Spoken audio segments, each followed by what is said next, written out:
Kumusta na mga kumaritis dyan?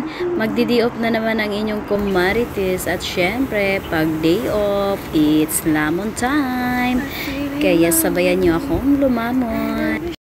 At ito nga po pala ang napili kong pagkain mga kumaritis from Tapa King. Ayan, deserve mo yan, Tapa Queen. O diba? Ayan, pinangko ko pa talaga yung buhok ko para hindi disturbo sa pagkain ko.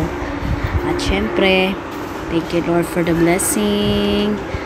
Maraming salamat din sa akong mga followers at hindi mga followers dyan. Salamat sa inyong panonood hanggang dulo. Maraming salamat. Ayan, deserve mo yan ang pagkain. Sa mga hindi po nakakaalam, vegetarian po ang amo namin. Kaya kailangan po namin kumain kada day off namin ng protina para may protina naman ang ating katawan. Maraming salamat po Panginoon sa mga biyayang pinagkaloob mo po sa amin.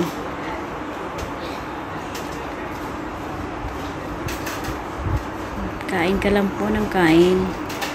Deserve mo po yan, lalo na sa pagpupuyat mo.